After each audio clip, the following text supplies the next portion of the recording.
V današnji prvi epizodi boste lahko slišali zagovornika načela enakosti Miho Lobnika. Mnogi ljudje, ki so dolgo tehtali ali bi svojo zgodbo delili z našo institucijo, so bili na koncu zelo zadovoljni, da so se za ta korak odločili. In pravnico Evo Cankar Farkaš, ki pojasnjuje, kaj so varovane osebne okoliščine. Ti si, kdor si, in tega ne moreš spremeniti. In če te na podlagi tega slabše obravnavajo, da nisi upravičen do kakšnih pravic, ugodnosti, pravnih koristi, je v bistvu to diskriminacija na koncu, ne?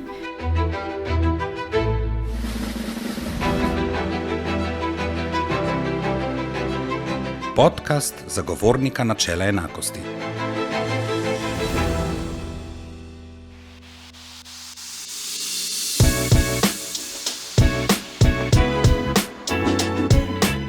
Dober dan, dobrodošli in dobrodošli v prvi epizodi novega podcasta zagovornika načela enakosti. Ta bo prinašal vsebine s področji varstva pred diskriminacijo, zagotavljanja enakega obravnavanja, enakopravnosti in enakih možnosti. Nekoliko poenostavljeno, poljudno, manj uradniško, predvsem pa za uporabo v vsakdanjem življenju, v službi in zasebno. Več rubrik smo si zamislili, naprimer pogovor z zagovornikom, ABC varstva pred diskriminacijo, poglobljeno o diskriminaciji vprašali ste. Z njimi bi vas radi povabili k skupnemu razmisleku o diskriminaciji, predvsem pa bi vas radi navdušili, da bi skupaj z nami mislili in ustvarjali družbo enakih možnosti za vse. Podcast ureja Mitja Blažič s sodelavkami in sodelavci.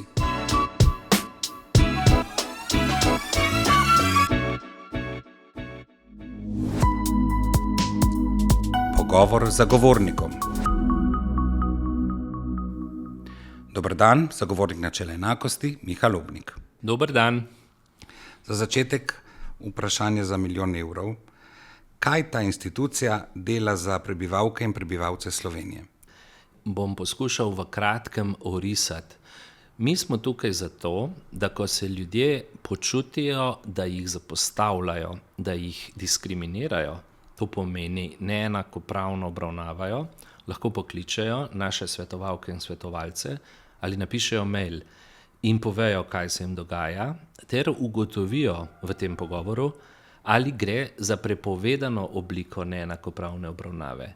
Namreč Slovenija je zakonom o varstvu pred diskriminacijo uredila tako, da je neenakopravno obravnavanje ljudi prepovedano. In če se to dogaja, ljudje niso sami. Lahko se obrnejo k nam po pomoč in po potrebi sprožijo tudi postopek.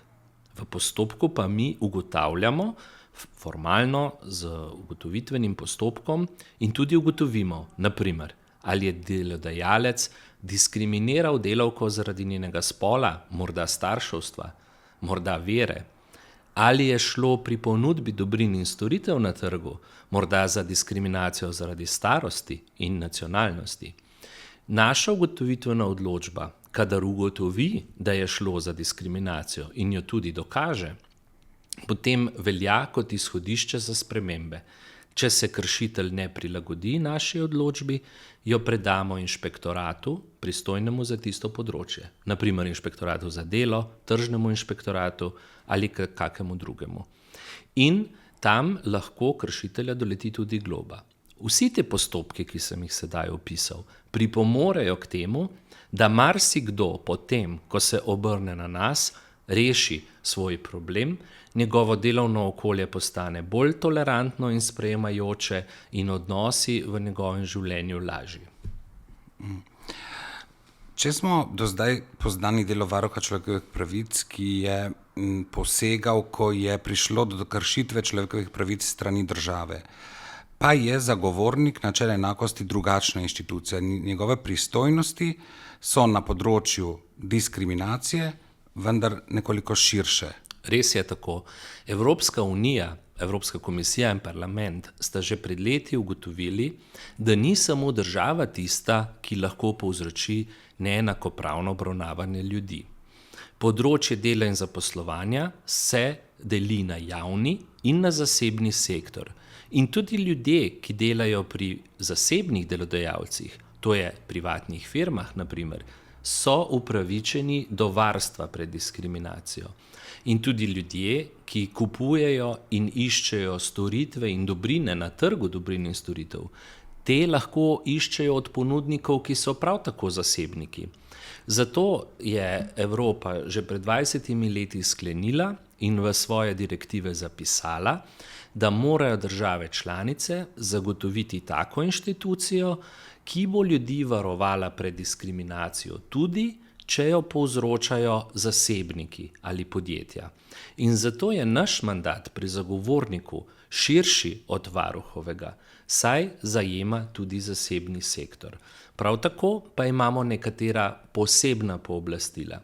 To pomeni, da dejansko speljemo preiskovalni postopek, lahko spremljamo osebo v postopku na sodišču proti kršitelju in na ta način uveljavljamo njegov prav. V nekaterih primerih, recimo, pa dostopate lahko tudi do ustavnega sodišča. Tako je. Kadar pa ugotovimo, da se k nam javijo ljudje, ki pokažejo, da so jim predpisi povzročili tisto, torej neki zakoni, ki v Republiki Sloveniji veljajo, tisto krivico, ki je diskriminacija, da so jih pravzaprav postavili v nek drugorazreden položaj in to ugotovimo z analizo. Naši sodelavci in sodelavke v pravni službi opravijo temeljit pregled zakonodaje in napišejo temeljito argumentacijo, ki rečemo ocena diskriminatornosti predpisa, takrat nam zakon dovoljuje, da na ustavno sodišče vložimo zahtevo, da se do naše pobude opredeli. Če menimo, da je zakon diskriminatoren in če se ustavno sodišče s tem strinja, potem lahko zakon razveljavi in parlamentu ter vladi naloži njegov popravek. Vendar pa zato, da bi se spremembe zgodile hitreje, velikokrat tudi napišemo priporočilo vladi oziroma državnemu zboru. V njem utemeljimo, zakaj bi sprememba zakona ljudem prinesla večjo enakopravnost in jih tako skušamo z argumenti prepričati, da spremenijo sedanjo zakonodajo in pomagajo doseči manj diskriminacije v Sloveniji. Kljub vsem tem pooblastilom, nekateri pravijo, da je zagovornik nekako brezzobi tiger. Sankcij ne more predpisovati, inšpekcijskega nadzora ne more izvajati, ker je zakon na tej točki pomanjkljiv. Koliko ste močni kot institucija? Mi smo v 8 letih delovanja pokazali, da se da veliko narediti tudi brez teh trdih negativnih sankcij. Torej, z opozorili, z postopki, z prepričevanjem. Veliko uspehov smo dosegli, saj je veliko deležnikov v Sloveniji, torej podjetij ter zasebnikov, razumnih in razume naše argumente in pisanje.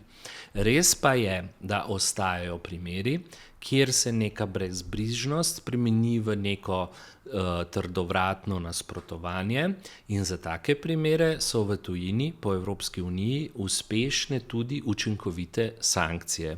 To pomeni, da tisti, ki namenoma in dalj časa krši zakonodajo, seveda mora za to odgovarjati. Pri tem pa ostaja nekaj izzivov, vsaj v sedanjem sistemu. Namreč zagovornik ne izreka sankcij. Sankcije izrekajo pristojni inšpektorati, samostojno. To pomeni, da za določene kršitve v Sloveniji odgovorni in krivi odgovarjajo, za določene pa ne, ker naprimer inšpektorat tistega področja ni toliko aktiven in takih sankcij ne izreka.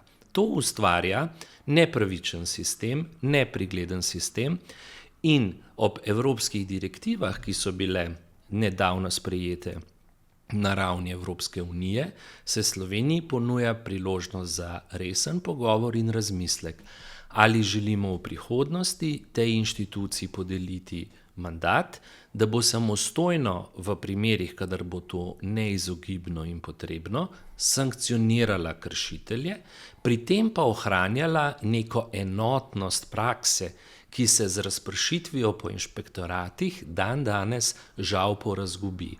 S tem bi preprečili, da bi prihajalo do situacije, ki jo poznamo danes, ko posamezniki lahko dobijo kar precejšnje globe 500 ali več evrov pri enem inšpektoratu, pri drugem inšpektoratu pa zgolj opomin.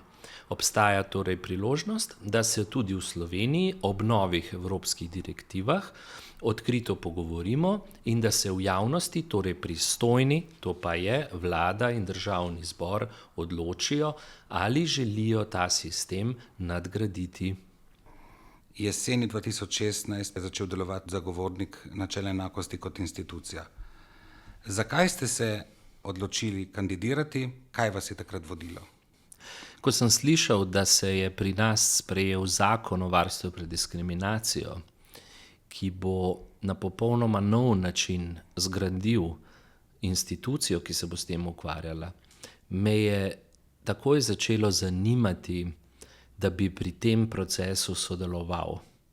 Namreč, že prej sem se ukvarjal na različnih nivojih z vprašanjem enakopravnosti in pogrešal sem, da bi imeli v Sloveniji eno specializirano institucijo za ta vprašanja, za vprašanja rasizma, diskriminacije po spolu, starosti in tako naprej. In ko sem poleti leta 2016 prebral razpis in ugotovil, da izpolnjujem prav vse pogoje, sem tudi zato, ker sem imel večletne izkušnje v delu v nevladnih organizacijah, kot aktivist za pravice istospolno usmerjenih, iskal nove izzive. Takrat se je namreč končala zgodba o partnerskem zakoniku, zakon o partnerski zvezi, v kateri sem sodeloval vrsto let in na nek način utrujen od ukvarjanja samo z vprašanji enakih pravic za istospolno usmerjene, sem si želel novih izzivov in ko je bilo rečeno, da bo treba postaviti novo institucijo, sem dobil občutek, ja, to je pa izziv, ki bi ga rad prevzel. To odgovornost pa želim prevzeti. Zato sem bil zelo vesel in hvaležen, ko me je predsednik Pahor predlagal državnemu zboru za opravljanje te funkcije in da mi je takrat državni zbor podelil to zaupanje in veliko odgovornost, da bom moral postaviti institucijo popolnoma od začetka.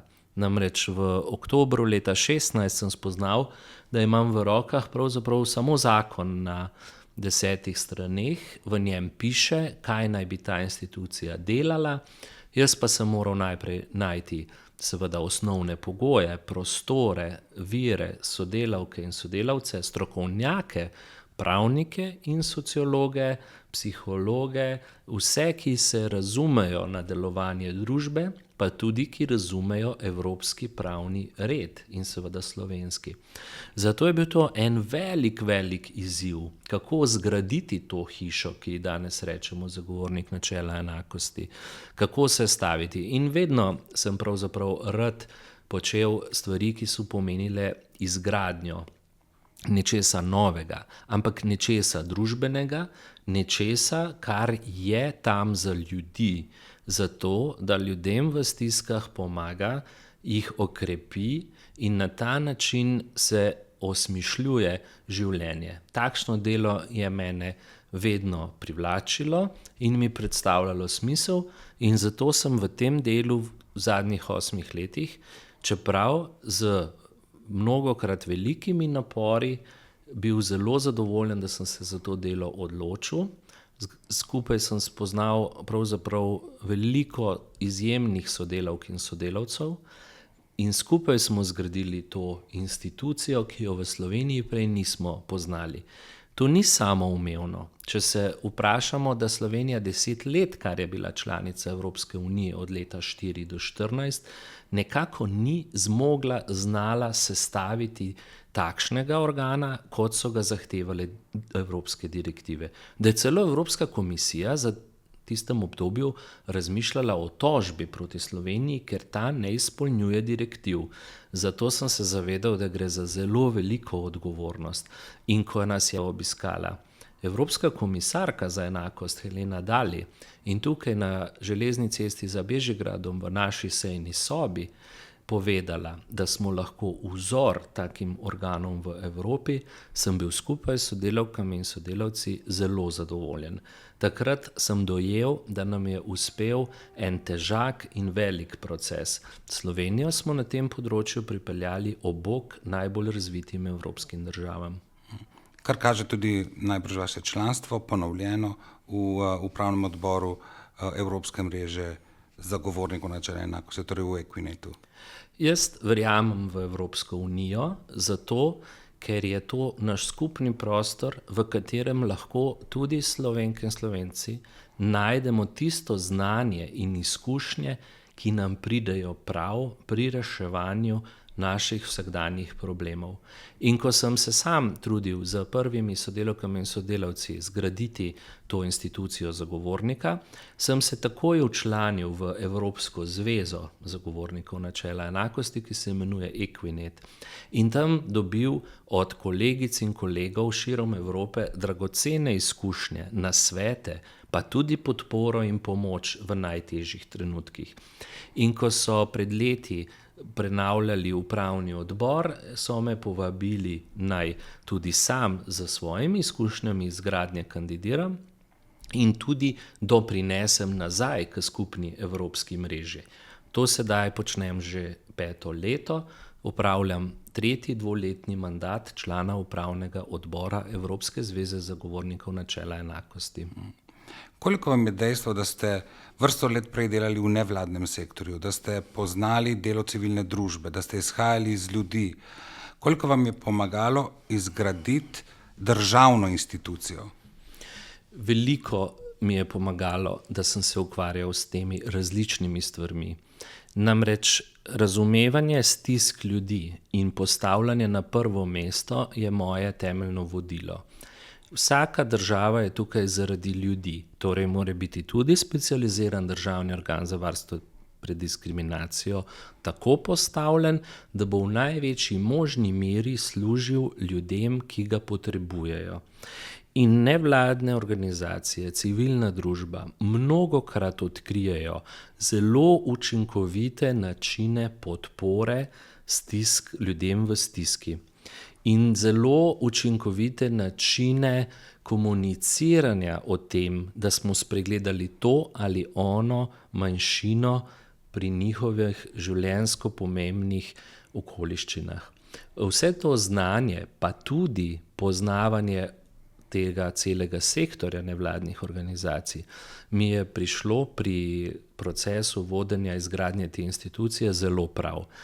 So pa tukaj svoje naredile tudi izkušnje mojih prejšnjih karier. Jaz sem v mladosti kot študent delal kot snemalec na televiziji, delal sem različna dela v študentski organizaciji, sem se ukvarjal z vprašanji socialne problematike, študentov invalidov, izključenosti zaradi v bistvu nezmožnosti za študij, zaradi štipendij, tako da sem na nek način vsa ta znanja lahko pri tem velikem izzivu združeval in so mi bila v pomoč. Kakšna inštitucija je torej danes zagovornik načela enakosti? Ste uspeli uresničiti to svojo vizijo? Danes zagovornik načela enakosti opravlja vse zakonom predpisane naloge in ima 25 sodelavk in sodelavcev, ki skrbijo, da so naša svetovanja ljudem, kadar potrebujejo strokovno pomoč, hitro dostopna in kvalitetna. Seveda ostaja izziv, da bi, kakor nam nalaga zakon, izvedli več ozaveščevalnih kampanj, več neodvisnih raziskav, vendar pa so te odvisne od volje vsakokratne vlade, ki nam za to bodisi nameni ali ne nameni dovolj finančnih virov. Zato smo se prijavili na razpis Evropske unije in za projekt Soočimo se z diskriminacijo pridobili še nekaj dodatnih evropskih sredstev za naše partnerje, AGRFTV, Zavod Prizma in Skupnost občin Slovenije. Z njimi smo skupaj ponesli izobraževanje o enakopravnosti, o prepovedi diskriminacije, tudi na teren lokalne mreže oziroma občin in lokalnih skupnosti. V okviru tega projekta so nastali filmi, gledališke predstave, ki tematizirajo najbolj izpostavljene primere, ki smo jih v instituciji delali. Nastali pa so tudi izobraževalni programi, s katerimi se občinski uslužbenci širom po Sloveniji lahko izobražujejo za to, da bolje razumejo zakonodajo in v svoje lokalno okolje prenašajo to znanje. Inštitucija je tukaj za ljudi. Kateri so kanali, po katerih vas ljudje lahko dosežejo? Najlažje tisti, ki to lahko, najdejo veliko o nas na spletni strani zagovornik.si. Lahko pa tudi nas poiščejo na Facebooku, na Twitterju ali Instagramu. Potem smo tukaj tudi po telefonu 080 81 80 je naša brezplačna številka, na kateri v času uradnih ur svetovalke in svetovalci podrobneje pojasnijo kakršnokoli dilemo v zvezi z diskriminacijo. Lahko pa nam tudi pišejo e-mail na gp@zagovornik.rs.si in tudi anonimno zastavijo svoje vprašanje in dileme. Moje sporočilo na koncu je, mnogi ljudje, ki so dolgo tehtali ali bi svojo zgodbo delili z našo institucijo, so bili na koncu zelo zadovoljni, da so se za ta korak odločili.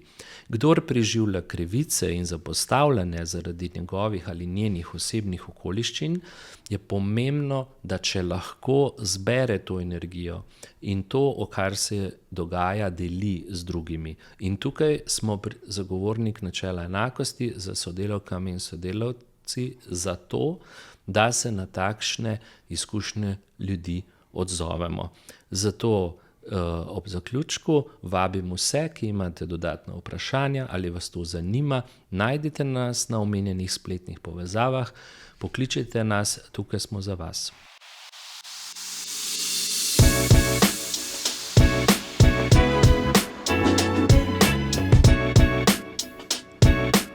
Ponovimo še enkrat kontaktne podatke. Naša brezplačna telefonska številka je 080 81 80 080 81 80.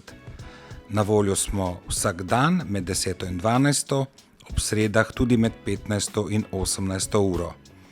Lahko nam pišete na elektronski naslov gp@zagovornik.rs.si gp@zagovornik.rs.si. Zdaj pa k naslednji sogovornici. Z nami je strokovna sodelavka Eva Cankar Farkaš.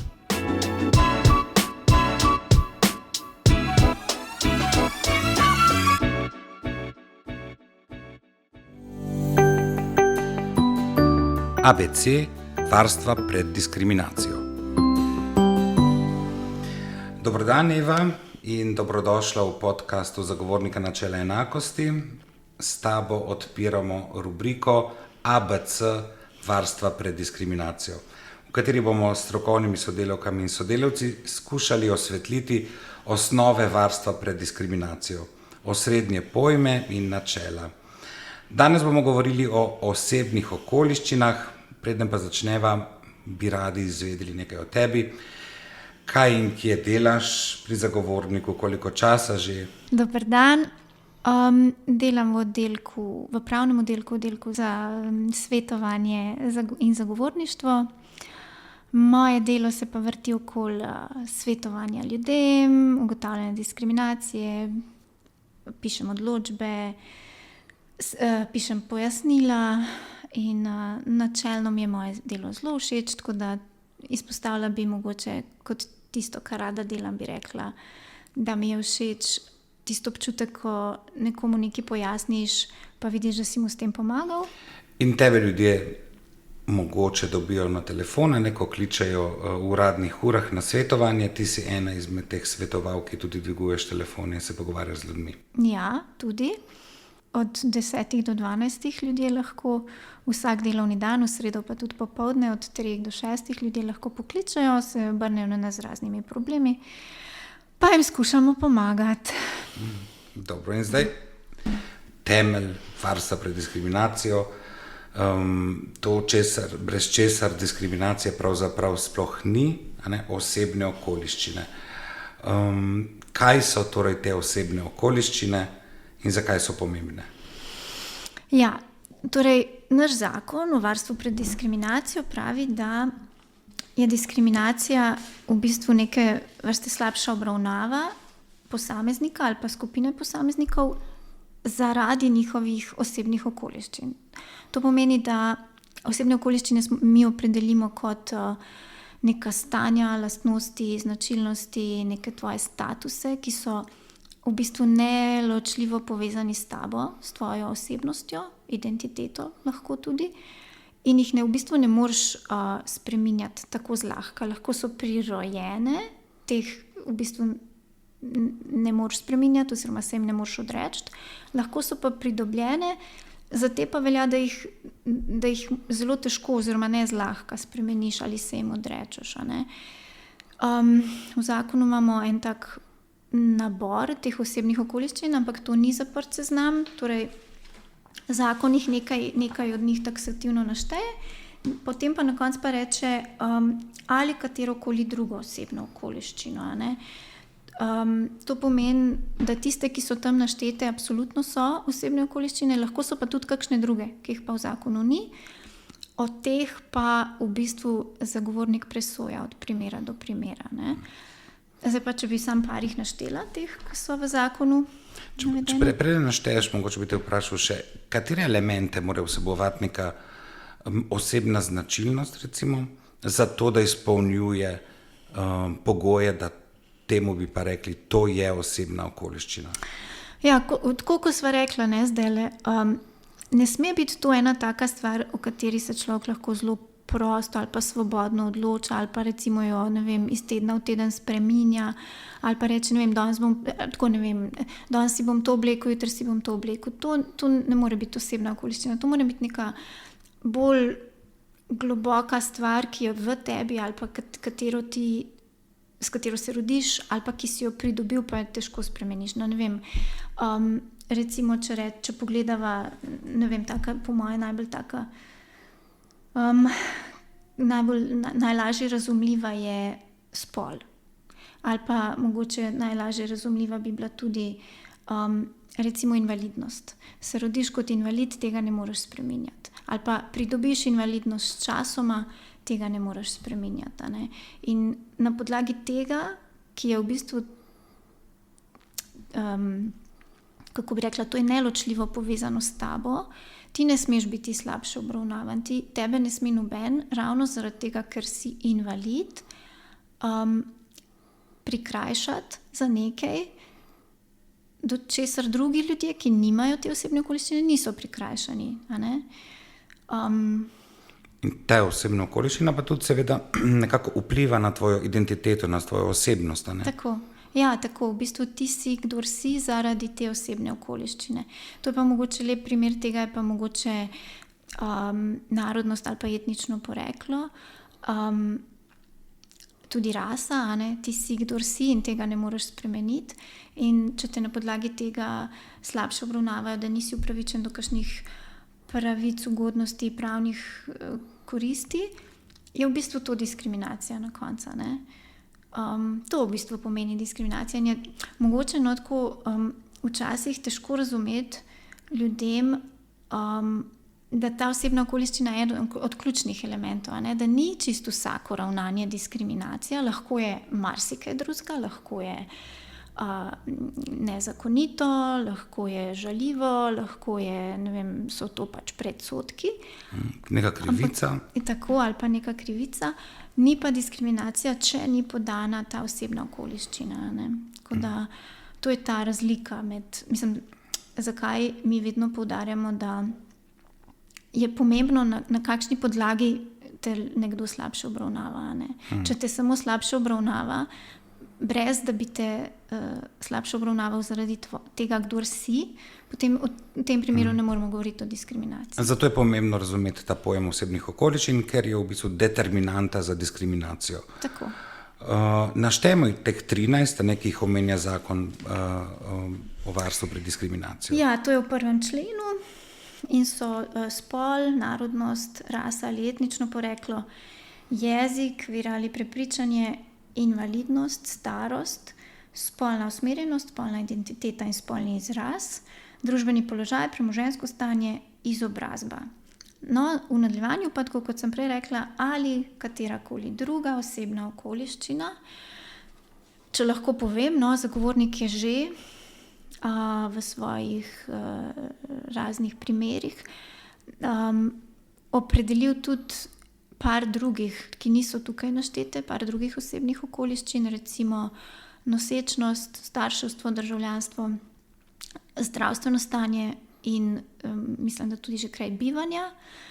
Do tega, ne, da mi opredelimo nekaj drugega, ki ni v zakonu našteto kot drugo osebno okoliščino, pridemo na ta način, da v bistvu v konkretnem primeru, no, da v bistvu obravnavamo primer, kjer je pač neka osebna značilnost izpostavljena kot osebna okoliščina in potem mi presojamo, ali dejansko ta osebna značilnost posameznika ali pa ene skupine posameznikov je lahko v takšni meri razlog za slabšo obravnavo, kot da bi bila to osebna okoliščina ena od tistih, ki so naštete. V ta seznam pa so prišle tudi osebne okoliščine iz drugih zakonov. Nekatere so že naštete v ustavi, ja, nekatere so v drugih zakonih. Ja. Lahko malo o tem? Recimo zakon o delovnih razmerjih ima tudi v 6. členu prepoved diskriminacije, a ne, to je pač se nanaša na zaposlovanje oziroma na delovna razmerja, ampak ne glede na to, ima tam pač nek nabor osebnih okoliščin in v tem naboru je tudi zdravstveno stanje in tudi nosečnost in starševstvo so že našteti.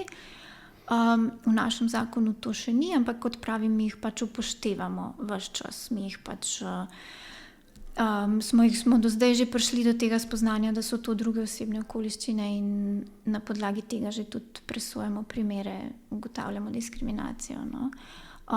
Tako da ja, tak zakon, tako kot si rekel, en pravni vir je ustava, drug je pa tale zakon o delovnih razmerjih, ki nam tudi, recimo predvsem v primerih, ker je zelo veliko primerov tudi ravno iz področja zaposlovanja, nam koristi tudi ta zakon,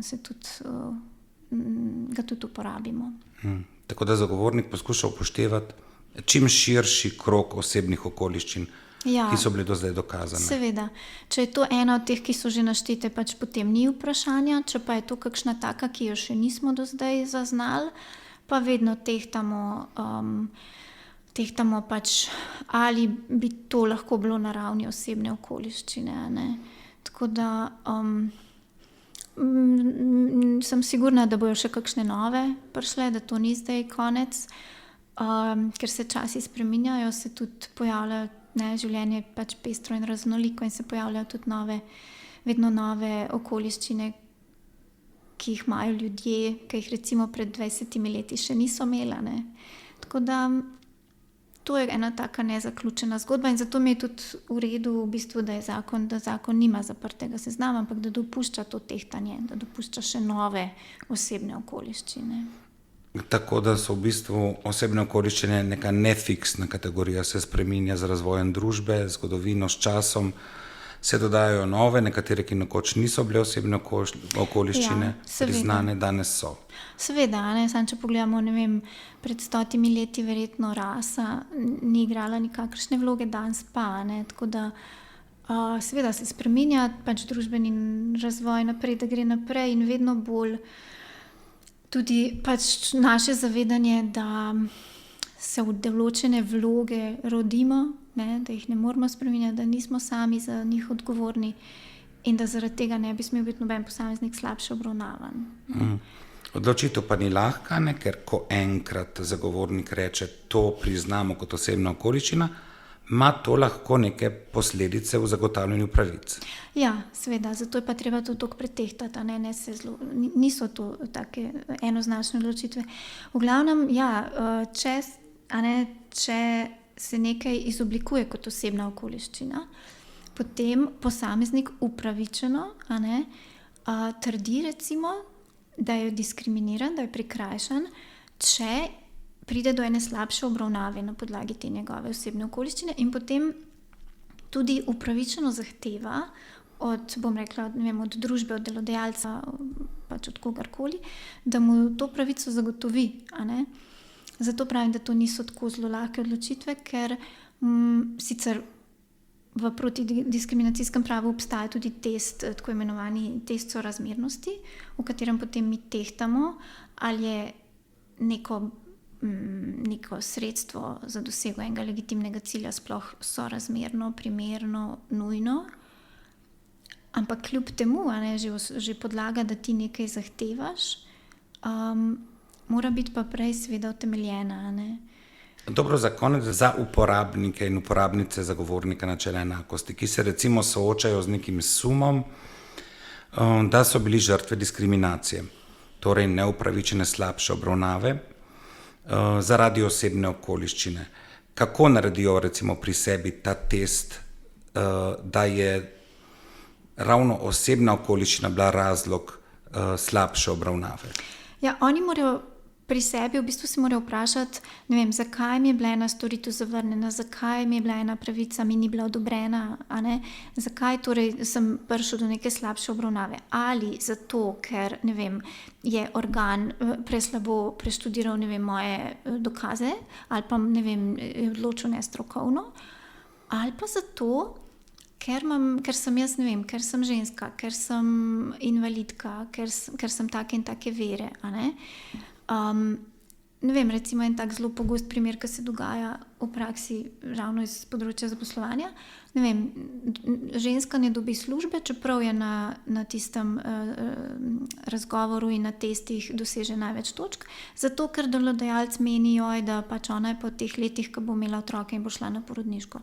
Torej, ona je bila prikrajšana za to službo ravno zaradi tega, ker je ženska, pa mogoče bi tukaj lahko še govorilo o še kakšni drugi osebni okoliščini, še o starševstvu, oziroma o družinskem statusu. Tako da to je bistveno, da si recimo posamezniki, da se vprašajo, kaj moram zdaj narediti, zakaj sem bil slabše obravnavan, ali zato, ker imam eno osebno okoliščino, ali pa zgolj zato, ker moje vloge niso pravilno obravnavali in bom to rešil na ta način, da bom vložil pravno sredstvo, in se bom pritožil.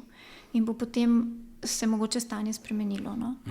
Pomagajo si lahko Zakonom o varstvu pred diskriminacijo, ker si jih preberejo, ali pa na naši spletni strani zagovornik.si, kjer so vse te osebne okoliščine tudi naštete, pojasnjene, tudi s primeri. Tako, ja, za vsako posamezno, tudi za te, ki sem jih omenila, ki niso v zakonu taksativno naštete, ampak smo jih mi že opredelili, so posamezni primeri, pa si lahko ljudje, če ne vejo, če niso sigurni, si lahko preberejo ta primer, pa bojo hitro ugotovili, ali je to njihov, ali gre pač tudi v njihovem primeru za kaj takega. V dvomu pa lahko pokličejo na svetovanje k zagovorniku načela enakosti na številko 080 8180, to je brezplačna telefonska številka, vsak dan od 10 do 12, pa še v sredo od 3 do 6. Najlepša hvala, Eva, in uspešno delo še naprej. Hvala.